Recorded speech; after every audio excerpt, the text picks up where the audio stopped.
기도하시겠습니다. 좋으신 하나님, 가사의 고백처럼 우리가 주의 복음을 전하는 복된 인생을 살 수 있도록 은혜를 부어 주시옵소서.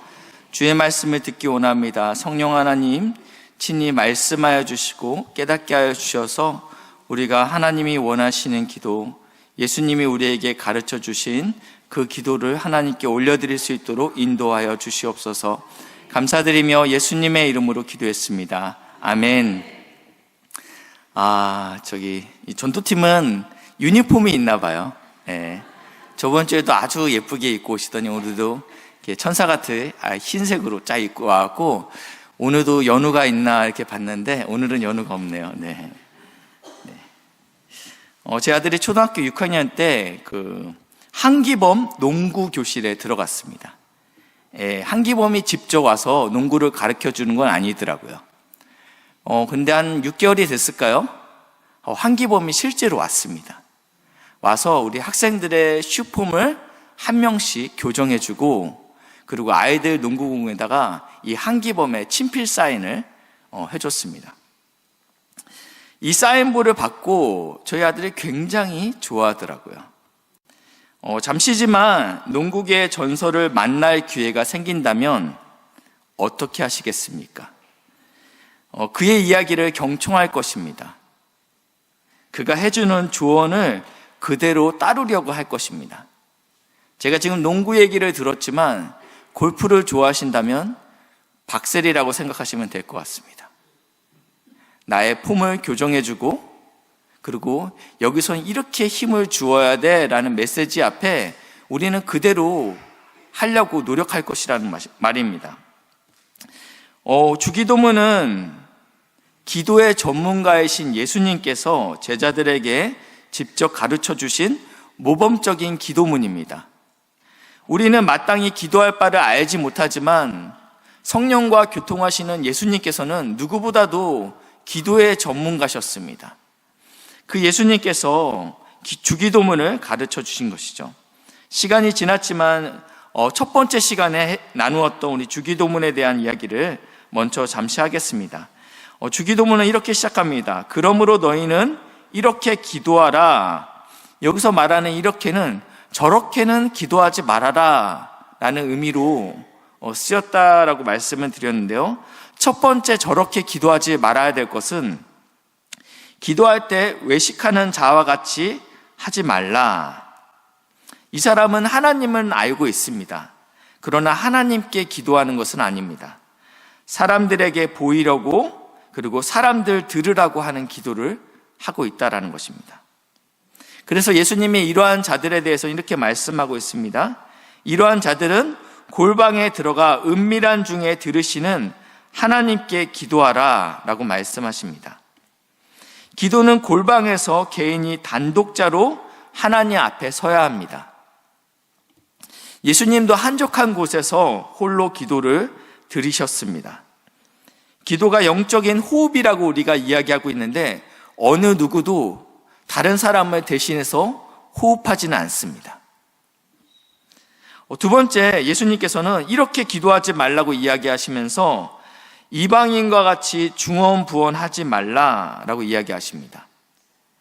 앞에 외식하는 기도는 하나님을 아는 자들이 잘못된 기도를 드렸다면, 이 두 번째 중언부언하는 이 사람은 하나님을 모르는 자들입니다. 하나님과 인격적인 관계가 없는 자들이라는 것입니다. 하나님이 말을 많이 하여야 들으시는 줄 생각하지 말라라고 이야기합니다. 이 말씀을 이렇게 적용하면 안 되겠죠? 기도의 시간이 짧아야 된다라는 이야기는 아닙니다. 여기서 말하는 것은 하나님과 관계없는, 하나님과 관계성이 설정되지 않은 상태에서 하는 기도를 이야기하고 있습니다. 이방인들은 지극정성을 통하여서 하나님을 감동시키려 합니다. 그것이 꼭 하나님이 아니더라도 나의 소원을 이루기 위해서 천지신명께 비나이다 비나이다 여러 가지 방법으로 나의 수고와 애씀으로 누군지 모르는 그 신을 감동시켜서 나의 소원을 이루겠다라는 게 기도라는 것입니다. 인간의 열심과 고행을 통하여 기도가 응답받을 것을 기대합니다. 그래서 제가 이 갈멜산에서 450명의 그 바알 선지자의 기도를 예로 드렸습니다. 이들은 하나님과의 관계성이 없는 자들입니다. 그렇지만 아침부터 저녁까지 큰 목소리로 기도했습니다. 그러니까 엘리야가 이야기하죠. 너희의 신이 자나보다 더 큰 소리로 기도해라. 그러니까 더 큰 소리로 기도하면서 자신의 몸을 자해하죠. 이렇게 하면 그 신이 반드시 나의 기도를 들으실 거라는 생각이 있었다라는 것입니다. 한국 교인들도 열심에 있어서는 누구보다도 뒤처지지 않는 자들입니다. 제가 유튜브에 이 주기도문에 대해서 이렇게 검색하게 됐습니다. 제가 주기도문 시리즈 설교를 하니까 어떠한 목사님들은 어떻게 설교하셨나 이렇게 듣다 보니까 거기에 이렇게 썸네일의 제목에 이렇게 붙어 있었습니다. 주기도문을 1000번 외우더니 병이 깨끗이 나았습니다. 이게 설교 제목이었어요. 굉장히 솔깃하죠. 저는 그 영상을 보지는 않았습니다. 그 영상은 보지 않았는데 그 밑에 있는 댓글을 봤습니다. 댓글 중에 이런 글이 있습니다. 1000번을 하는데 5시간 반 정도 걸린 것 같아요. 이 주기도문을 1000번 왜냐하면 이걸 외우니까 병이 깨끗이 나았다라는데 병이 나을 거면 못할 건 없잖아요. 그러니까 이 말씀대로 내가 1000번을 했다라는데 5시간 반 동안 너무 힘들어서 중간중간 포기하고 싶었는데 500번 한 게 아까워서 꾹 참고 했는데 정말 응답받았습니다. 느낌이 좀 이상하지 않으세요? 500번 했어요. 600번 했어요. 700번 했어요. 그리고 999번 했어요. 그러다가 하나님은 더 이상 나의 기도를 듣지 않으시는 분이야 라고 절망하고 포기한 사람한테 우리 주님께서 참 아깝다. 내가 너 한 번만 더 기도했으면 너의 기도에 응답했을 텐데. 그런 하나님이실까요? 하나님이 우리의 기도를 이렇게 세고 있는 거예요. 나의 수준은 여기까지야. 네가 기도를 여기까지 해내야 돼 라고 오해한다라는 것이죠. 그 밑에 또 쭉 내려가 보니까 이러한 댓글이 있습니다. 저도 1000번 끝냈습니다. 그러나 아직 응답이 없어요. 100번 하는데 1시간 20분 걸렸습니다. 총 일주일 동안 기도했습니다.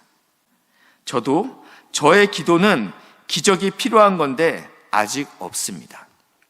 하나님은 어떤 사람은 1000번 기도하면 응답하시는 하나님, 또 어떤 사람은 1000번을 기도했는데 응답하지 않는 하나님이실까요? 저는 이 목사님의 설교를 듣지 않았다라고 말씀을 드렸습니다. 이 제목이 굉장히 자극적이었기 때문입니다. 정말 제목만 본다면, 그리고 이 아래에 제가 읽었던 댓글만 본다면 이 기도는요, 어떠한 기도냐면요, 주기도문에서 기도가 빠진 주문입니다. 무슨 말씀인지 알았죠? 중얼거리는 거예요, 계속요. 이 의미가 어떤 의미인지 중요하지 않아요. 나는 1000번을 채워서 나의 소원을 반드시 쟁취하겠다. 이것은 주문이라는 것입니다. 하나님 앞에 기도가 빠졌다라는 것입니다. 우리 하나님은 인격적이신 분이십니다. 그렇기 때문에 일방적이지 않으세요. 일방적으로 제가 계속적으로 주기도문을 암송하고 또 암송해서 이 기도의 응답을 성취하는 것이 아니라는 것입니다. 예수님이 가르쳐 주신 이 기도는 누가 할 수 있는 것입니까? 누가 이 주기도문을 할 수 있습니까? 오늘 본문에 나와 있는데 이 주기도문의 시작은 우리 한글 성경에는 이렇게 쓰여 있습니다. 하늘에 계신 우리 아버지여. 영어 성경에는 이렇게 시작해요. Our Father. 우리가 먼저 들어가요. 그리고 이 헬라어 성경에는요, 파테르로 시작하는데 아버지 이렇게 시작해요. 우리말 성경에는 하늘에 계신 이걸로 시작하고요. 영어 성경에는 우리 시작하고요. 그리고 원어 성경에는 아버지 이렇게 시작한다라는 것입니다. 유대인들은 감히 하나님을 하나님이라 부르지 못했습니다. 그래서 하나님이라고 함부로 입에 올리지 않았습니다. 10계명 3계명에 무엇이라 나왔습니까? 여호와의 이름을 망령되이 일컫지 말라라는 말씀 때문에 이스라엘 백성은 아예 하나님을 부르지 않았습니다. 왜냐하면 그의 이름을 자칫하다간 내가 망령되게 일컬을 수 있기 때문에 아예 언급조차 안 했다라는 것입니다. 이 성경의 필사자들은 그 당시는 활자가 개발되지 않았죠. 그리고 종이가 없었습니다. 그래서 가죽으로 이 두루마기를 만들었습니다. 굉장히 고가죠. 이것은 집에 개인이 소유할 수 있는 상태가 아니었습니다. 이것은 회당에나 아니면 그 마을의 굉장한 부자만 이 성경을 가지고 있을 수 있었습니다. 이 성경 필사자는 전문가들이 했었는데요.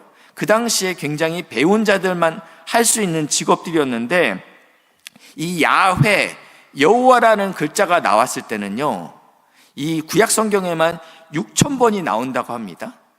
하나님이라는 이름을 망령되이 일컫지 말라고 했기 때문에 이 야훼라는 이름을 쓸 때는요, 그동안 쓰고 있던 붓을 꺾습니다. 그리고 본인은 가서 목욕 재개를 하고 새 옷으로 갈아입은 다음에 야훼라고 썼어요. 또 써 내려가다가 또 다시 야훼가 나오면 또 어떻게 해요? 이 붓을 또 꺾는 거예요. 그러니까 목욕을 6,000번 하는 겁니다. 붓을 6,000번 꺾고요, 옷은 6,000번 갈아입는 것입니다. 이스라엘 사람들이 얼마나 이 하나님에 대해서 경외감을 가지고 있었는지 저희는 알 수 있습니다. 그런데 이 땅에 오신 예수님께서 하나님을 아버지라고 부르셨습니다. 안식일에 회당에서 병든 자를 고치시면서 이렇게 말씀합니다. 아버지가 일하니 나도 일한다.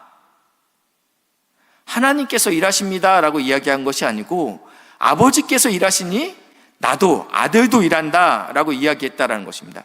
이 이야기를 들은 유대인들 안에서는요, 이것은요 하나님을 모독하는 언행이었습니다. 그래서 이 일 때문에 성경에 무엇이라고 표현되고 있냐면요, 이 일로 예수를 죽이려 함이라 라고 표현하고 있다는 거예요.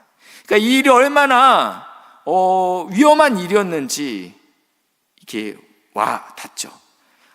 예수님이 하나님을 아버지라 부르는 것은 우리가 생각할 땐 당연한 일인데, 당시 유대인이 봤을 때는 이것은요 굉장히 불경건한 행동이었다라는 것입니다. 신성 모독이라고 생각했습니다. 이 예수님께서는요 한 발 더 나아가서 마가복음 14장 36절에 이렇게 기도하고 있습니다. 이르시되 아빠 아버지여, 아버지께서는 모든 것이 가능하오니 이 잔을 내게서 옮기시옵소서. 이것은 예수님이 십자가를 지시기 전 마지막 밤에 하나님 앞에서 이 십자가를 짓는 것이 너무 고되고 너무 힘들고 너무 외롭기 때문에 하나님, 이 잔을 내게서 멀리하여 주십시오. 할 수만 있다면 내가 이 십자가를 지고 싶지 않습니다. 그러면서 하나님을 무엇이라 부르냐면 아빠, 아버지라고 부르고 있다는 것입니다. 예수님만 하나님을 아빠, 아버지라 부르셨는데 그 예수님께서 우리에 대해서 이렇게 말씀하고 있습니다. 요한복음 1장 12절 말씀인데요, 영접하는 자, 여기서 말하는 영접하는 자는 예수님을 영접하는 자입니다. 그리고 그 이름을 믿는 자들에게는 하나님의 자녀가 되는, 하나님을 아빠라고 부를 수 있는 자격이 주어진다라고 이야기하고 있습니다. 예수님만 하나님을 아빠, 아버지라 부르는 것이 아닌 예수님을 영접하는 우리도 하나님의 자녀가 되는 자격이 주어졌다. 이것만 가지고 우리가 하나님을 아빠라고 부를 수 있냐라고 생각이 들 수 있지만, 갈라디아서 4장 4절부터 6절 말씀을 보시면 그 근거가 나와 있습니다. 우리가 어떻게 해서 하나님을 아빠, 아버지라 부르게 되었는지, 때가 참에 하나님께서 약속하신 여인의 후손을 통해서 우리에게 메시아를 주겠다라는 그 때가 참에 하나님께서 그의 아들 독생자 예수를 보내사 여자의 후손을 통해서 나게 하시고, 율법 아래 나게 하신 것은 그러니까 율법을 다 지키게끔 했다라는 것입니다. 이유는 5절에 나와 있는데요. 5절 같이 읽겠습니다. 시작.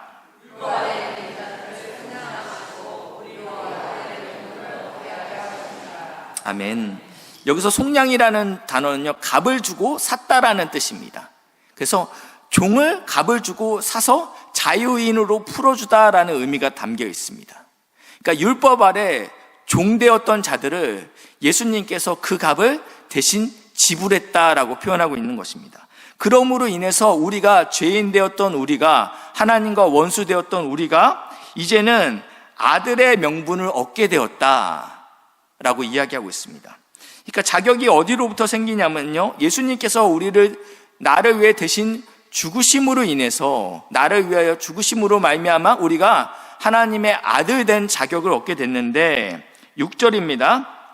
너희가 아들임으로 하나님이 그 아들의 영을 우리 마음 가운데, 이제는 우리가 아들이기 때문에 우리 안에 성령을 주셨다. 그래서 성령이 우리 안에 임하시자 우리 안에 드러나는 현상이 바로 무엇이냐면 아빠, 아버지라 부르게 하셨느니라.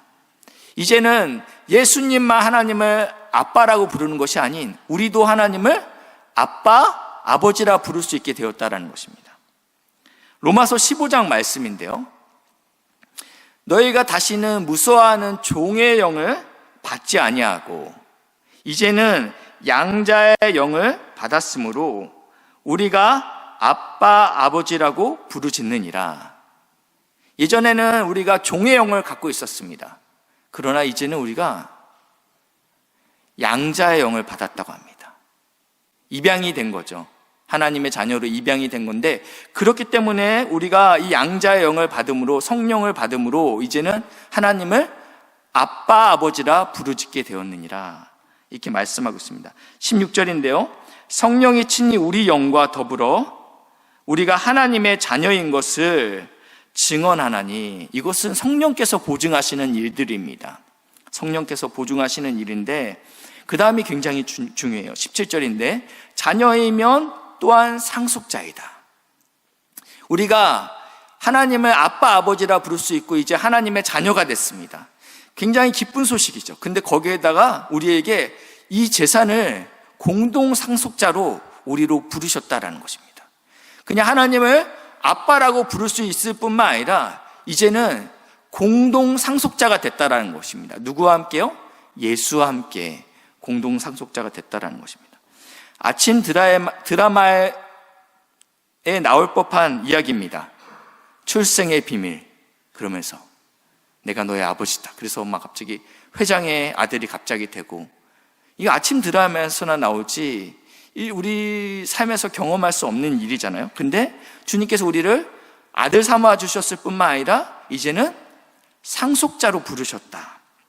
근데 그 다음에 말씀이 17절 하반절이 이해가 잘 가지 않아요? 상속자까지는 굉장히 좋아요. 우리가 그와 함께 영광을 받기 위하여 고난도 함께 받아야 할 것이니라. 영광을 받죠. 왜냐하면 상속자가 됐기 때문에 그 아버지의 영광스러운 영광도 받는데 우리가 고난도 받아야 된다라는 이 이해하지 못할 이야기를 하고 있다라는 것입니다. 무슨 의미입니까? 첫 번째는요, 영광을 받는다라는 것은, 하나님이 우리의 아버지 되셨다라는 것은 우리가 상속자 되었다라는 의미이죠. 이것을 의미합니다. 또한 하나님의 아버지로 고백할 때는 우리의 신앙의 결단이 담겨 있어야 된다라는 말입니다. 이거 좀 쉽게 설명드리냐면요, 초대교회 때는요, 자신이 그리스도인이 되기로 결단했을 때 단호한 각오가 필요했습니다. 예수를 믿어서 손해보는 것이 없으면 누구든지 예수를 믿는 시대가 아니었고요, 예수를 믿음으로 인해서 생업이 끊어지는 시대가 됐고요, 예수를 믿는 것으로 인해서 감옥에 가는 시대가 되었습니다. 저희가 새벽에 디모데후서를 보고 있는데 사도 바울이 옥에 갇혔을 때 사도 바울의 옆에 있었던 모든 사람들이 다 세상을 떠났습니다. 아니, 사도 바울을 떠났죠. 오직 누가만 남았다라고 이야기하고 있어요. 그러니까 충성된 사람들도 이 복음의 핍박 앞에서 다 예수님을 떠났다라는 것입니다. 여기에는 단호한 각오가 필요했습니다. 비단 초대교회뿐만 아니라 지금도 이슬람 국가에서는요, 내가 크리스찬이라고 하는 순간 가정으로부터 죽임을 당할 수도 있고 사회 구성원으로부터 어려움을 당할 수도 있습니다. 집안에서 다른 종교를 믿는다고 한다면, 내가 이제는 교회를 다닌다고 한다면 일어나는 핍박들이 있죠. 예수를 믿는다란 이유로 북한에서는 지하교회 성도들이 굉장한 어려움과 죽음의 고통 가운데 놓여 있습니다. 이것이 하나님의 아버지로 고백하는 자들에게 나타나는 영광과 고난입니다. 지금은 많이 퇴색되었지만 그 당시 이 상속자, 자녀라는 신분은요, 신앙의 문제를 포함해서 모든 일에서 아버지에게 복종할 의무가 있었다고 합니다. 아버지께서 생사 여탈의 주관권도 아버지에게 있었어요. 막강한 권력이었죠. 마땅히 아버지로부터 상속자의 권리도 있었지만 아버지 앞에는 자신의 목숨까지도 바쳐야 될, 복종해야 될 관계가 아버지와 아들의 관계였다라는 것입니다. 그러므로 하나님을 아버지라고 부르는 것은 이제는 내가 예수의 좁은 길을 따르겠다라는 복종입니다. 결단이죠. 근데 이것이 설령 육신의 아버지의 뜻에 반하는 행동일지라도 나는 나 하늘 아버지의 뜻을 따르겠다라는 뜻입니다. 왜냐하면 하나님의 나라와 세상 나라의 원리가 많은 부분에서 상충되기 때문입니다. 그때 우리는 우리 하늘 아버지의 뜻을 따라야 된다는 것입니다. 이게 첫 번째 아버지가 갖는 의미입니다. 두 번째는 우리 아버지입니다. 이 주기도문은 공동체적인 기도입니다. 집에서 하면 개인 기도가 되고 교회에서 와서 하면 공동체의 기도가 아닙니다. 장소에 따라서 개인 기도와 공동체의 기도가 나뉘어지는 것이 아니고 기도의 내용에 있어서 공동체의 기도가 나뉘어지는데, 이 우리라는 단어가 이 주기도문에 10번 강조되고 있습니다. 정치 이념이나 혈연이나 지연, 학연에 근거하지 않은 새로운 공동체를 이야기하고 있습니다.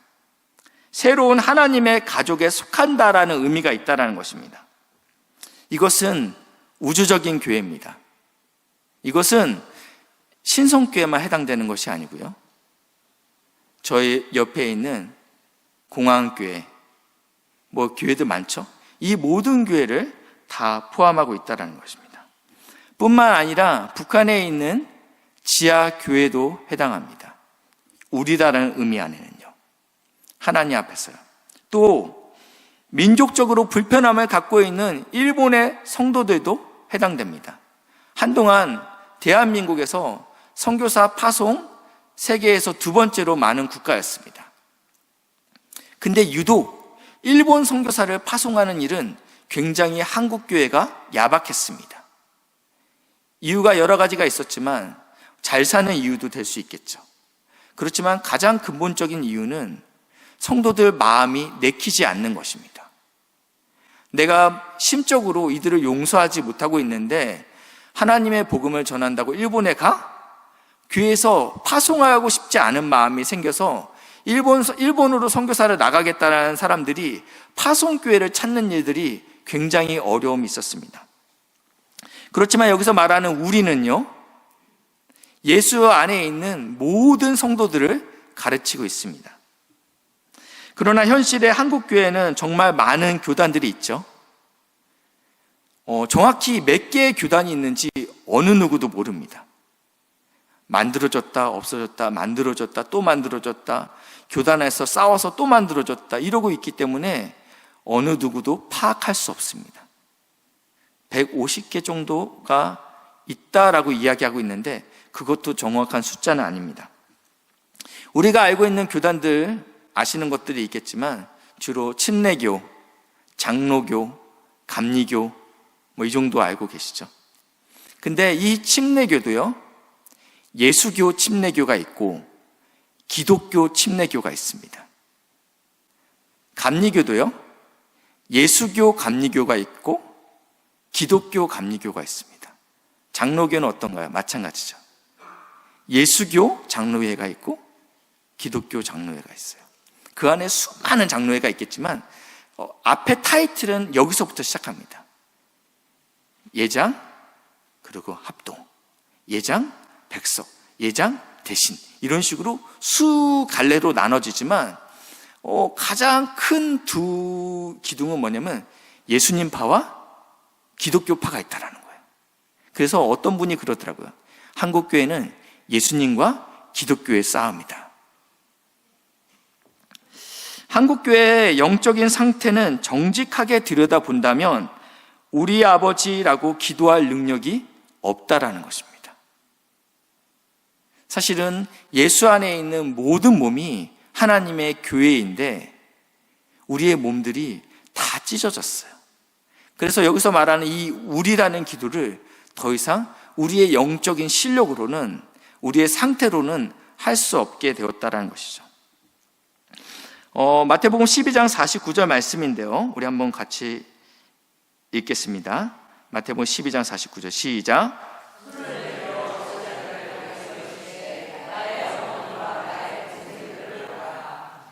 누구든지 하늘에 계신 내 아버지의 뜻대로 하는 자가 내 형제요, 자매요, 어머니이시라 하시더라. 여기서 예수님께서 제자들에게 새로운 가족에 대한 개념을 정의해 주십니다. 무엇이라 얘기하냐면요, 누구든지 하늘에 계신 아버지의 뜻대로 살아내는 자가 내 형제이고, 왜냐하면 그때 예수님이 말씀을 전하고 있을 때 한 제자가 예수님한테 그러거든요. 밖에 어머니가 찾아왔어요. 형제들, 동생들이 찾아왔습니다. 누가 내 형제와 내 어머니냐? 그러면서 했던 이야기가 이 이야기거든요.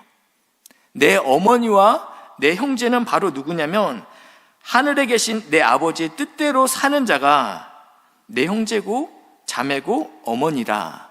새로운 가족에 대한 개념을 정의해 주셨습니다. 예수님께서 부활한 후 이렇게 말씀하십니다. 요한복음 20장 17절 말씀인데요, 예수께서 이르시되 나를 붙들지 말라. 내가 아직 아버지께로 올라가지 아니하였노라. 이제 아직 승천하지 않았다라는 거죠. 너는, 그러면서 내 형제들에게, 여기서 말하는 내 형제는 예수님의 형제들에게, 그러니까 예수님의 제자들을 이제는 형제들이라고 얘기하고 있어요. 나의 형제들에게 가서 이르러 내가 내 아버지 곧 너희 아버지, 그리고 내 하나님 곧 너희 하나님께로 올라간다 하니, 이렇게 이야기하고 있습니다. 이제는 하나님께서 나의 하나님이지만 너의 하나님이다, 내 아버지지만 너의 아버지다 라고 이야기하고 있다는 것입니다. 우리 아버지라고 기도하는 것은 이 성도들과의 관계에서 이제는 가족으로 묶여지는 혁명적인 변화를 요구하고 있습니다. 우리가 하늘에 계신 우리 아버지라고 기도할 때는 정말 나의 가족만을 위해 기도하는 것이 아닌, 신성교회만을 위해 기도하는 것이 아닌, 개척교회와 농어촌교회에서 애쓰고 수고하고 있는 목사님들을 위해서, 그리고 무슬림 선교를 하고 있는 선교사님들을 위해서, 그리고 영적으로 고통받고 있는 북한의 지하교회와 그리고 일본의 그 성도들을 위해서 기도하는 것을 다 포함하고 있다는 것입니다. 이것이 가족이다라고 말씀하고 있습니다. 주기도문 후반부에는 세 가지 청원이 있습니다. 우리에게 일용할 양식을 주옵시고, 이것은 형제자매의 필요를 위해서 기도해야 된다는 것입니다. 나의 일용할 양식을 위해서 기도하는 것이 아닌, 지금 북한의 지하교회의 어려운 형제자매의 일용할 양식을 위해서 기도해야 된다. 우리를 죄에서 사하여 주옵시고는 나의 죄의 문제가 아닌 공동체의 죄를 회개하는 기도를 해야 된다는 것입니다. 민족 가운데 차별금지법으로 인해서 음란과 악함과 모든 죄악들이 이 한국 사회를 죄어오고 있을 때 이 나라와 민족의 죄를 우리의 죄인 것처럼 여기고 기도해야 될 필요가 있다는 것입니다. 우리를 시험에 들게 하지 마옵시고 공동체의 보호하심을 위해서 기도해야 된다는 것입니다. 이것은 이제 나중에 따로 다루도록 하겠습니다. 이 우리라라는 의미는 이 성도들의 모든 필요들, 우리뿐만 아니라 이 지구적인 있는 모든 예수 안에 있는 한 몸된 모든 공동체의 우리를 이야기하고 있다는 것입니다. 우리가 하나님을 우리 아버지로 인식한다면 이제는 육신의 아버지와의 관계도 새로워집니다. 이걸 좀 설명드릴 건데요. 어렸을 때는 아버지는 굉장히 강력한 존재입니다. 무엇이든지 할 수 있는 분이 아버지죠. 저희 아버지는 청와대를 지키는 수방사에서 수도방위 사령부에서 30년 정도 근무하셨습니다. 그래서 저희 아버지가 있었던 곳은 이 청와대가 내려다 보이는 산이었죠. 민간인은 통제 금지, 이게 이제 정권이 바뀌면서 이제는 우리 민간인들이 자유롭게 들어다니는데 그 당시만 해도 민간인은 들어갈 수 없었습니다. 어느 날은 그 산 꼭대기에 초소가 있는데 아버지가 저를 데리고 가셨어요. 어린 나이에 올라가는데 산 꼭대기로 올라갈수록 바람도 불고 비가 오는 거예요. 근데 어느 순간 제가 경사에 못 올라가서 다리가 부들부들 떨리고 있더라고요. 그 무서울 때 몸이 반응하는 그거 있잖아요. 도저히 못 올라가겠더라고요. 근데 아버지께서 저를 탁 하더니 등에다 탁 이렇게 들쳐매고 이렇게 올라가시더라고요.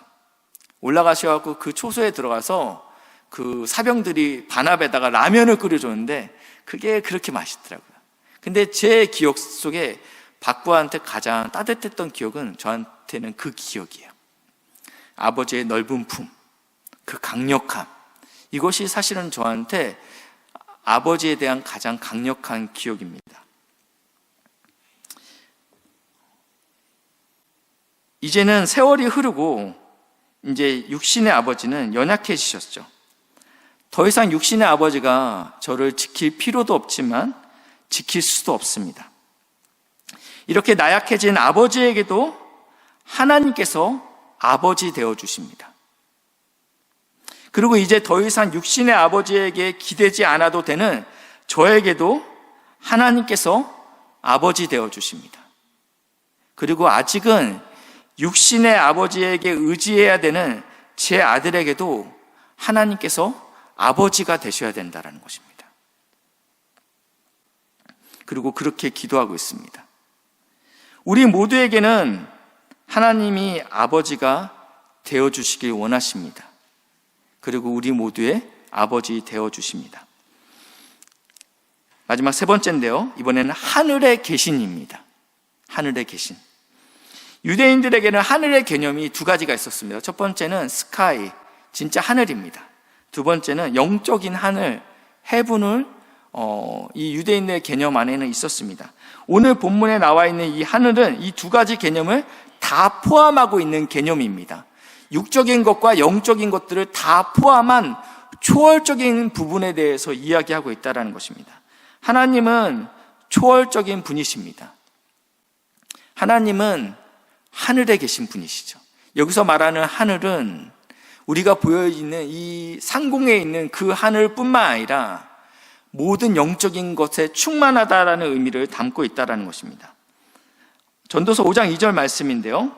너는 하나님 앞에서 함부로 입을 열지 말며 급한 마음으로 말을 내지 말라. 하나님은 하늘에 계시고 너는 땅에 있습니다. 이것은 하나님은 땅에 없다라는 이야기가 아닙니다. 하나님과 우리에는 뛰어넘을 수 없는 차이가 존재한다. 그러니까 너가 입을 열지 말아라. 그리고 마땅히 말을 적게 하라. 너가 하나님 앞에서 할 말은 없다. 왜냐하면 그분과 나의 차이는 실로 어마어마하기 때문입니다. 하나님은 모든 곳에 계십니다. 그렇기 때문에 지하에서 간구하는 북한교회 성도들의 기도를 들으시고요. 오늘도 아프셔서 이 자리에 나오지 못하고 영상으로 예배드리는 골방에서 기도하고 있는 우리 성도님들의 기도도 들으십니다. 그리고 하나님은 모든 것을 다스리십니다. 하나님은 전지전능하시죠. 이해가 되지 않는 상황 가운데서도 하나님께서는 통치하고 다스리고 있다는 것을 믿으시는 복된 은혜가 있으시길 주님의 이름으로 축복합니다. 우리는 하나님은 우리의 기도를 들으시지만 응답하지 않으셔, 능력이 없으셔, 하나님의 이런 시시한 분으로 생각하고 기도할 때가 있습니다. 목사님, 저는 이 문제를 가지고 10년, 20년 계속 기도했어요.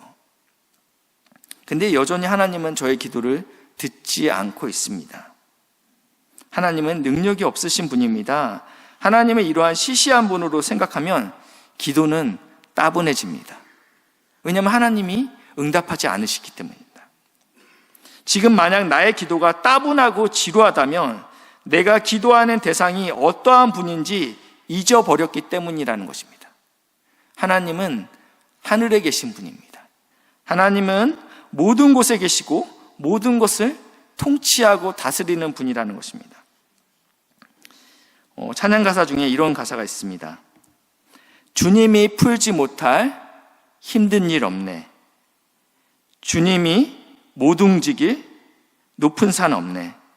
주님이 잠잠케 못할 험한 폭풍 없네. 주님이 위로 못할 슬픔은 없네. 하나님께서는 우리는 못 푸는 문제를 하나님께서는 반드시 푸시는 분입니다. 풀 수 있는 능력이 있으신 분입니다.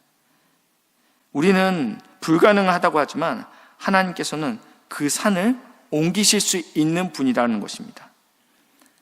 폭풍이 치기 때문에 인생의 파도가 치고 있을 때 그 파도도 잠잠케 하실 수 있는 분이 하나님이십니다.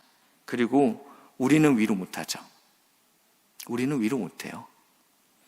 환우를 만날 때마다 저는 입이 탁탁 막혀요. 내 안에 위로할 말이 없기 때문에요. 근데 누가 하시냐면 예수님은 하실 수 있다라는 것입니다.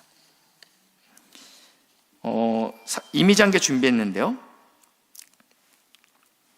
누군지 아시겠죠? 오바마 전 대통령입니다. 그의 집무실에 지금 그의 딸 샤샤가 그의 아버지를 놀래키려고 숨어있는 모습입니다. 이 사진은 굉장히 유명한 사진입니다. 미국의 대통령은 전 세계를 좌지우지할 수 있는 힘과 능력을 갖고 있죠. 그리고 그 일은 저 집무실에서 일어납니다. 근데 그 집무실에 마음껏 들어갈 수 있고 그리고 친밀하게 아버지를 놀랄 수 있는 사람은 딸밖에 없습니다. 자녀밖에 없다라는 것입니다. 이 주기도문의 시작, 열쇠라고 이야기합니다. 이 열쇠가 무엇입니까? 기도의 열쇠? 하늘에 계신 우리 아버지. 이것은 엄청난 말입니다. 우리가 아빠라고 부르는 누구보다도 나와 친밀하고 가까운 관계이신 그분은 이 세상의 누구보다도 강력하신 분이십니다. 모든 것의 주님이시고 창조주이십니다. 이것이 놀라운 신비입니다.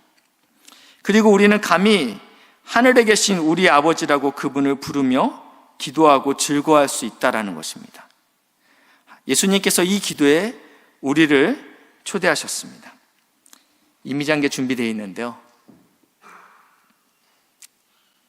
지금 왕이 이렇게 이야기합니다. 자기가 다음 왕이 되기에 적합하다고 생각하는 이유를 말해보거라. 세 사람이 서여 있습니다. 내가 나의 왕의 후계자를 물려줄 건데 이유가 무엇이냐? 네가 왕이 될 이유. 첫 번째는 이렇게 얘기합니다. 저는 용감합니다. 두 번째 사람이 얘기합니다. 저는 힘이 셉니다. 마지막 사람의 이유가 재밌죠? 아빠! 네, 마지막 그림인데요. 누가 왕이 됐어요? 아들이 왕이 되죠. 우리가 주기도문을 시작할 때 어떻게 시작한다고 했죠? 하늘에 계신 우리 아버지. 영광을 무릇 하나님의 영으로 인도함을 받은 자들이 곧 하나님의 아들이니 너희가 다시는 무서워하는 두려워하는 종의 영을 받지 아니하고 양자의 영을 받음으로 하나님을 아빠 아버지라 부르짖느니라. 성령이 친히 너희 영과 함께 너희가 하나님의 아들임을 증언하노니 아들이면 상속자, 하나님의 상속자, 그리스도와 함께한 상속자, 그와 함께 영광을 받기 위하여 그와 함께 고난을 받아야 하느니라. 아멘. 우리가 이 시간에 이 초대에 이 열쇠를 가지고 하늘에 계신 우리 아버지 선포하며 나아가시는 복된 은혜가 있으시길 주님의 이름으로 축복합니다.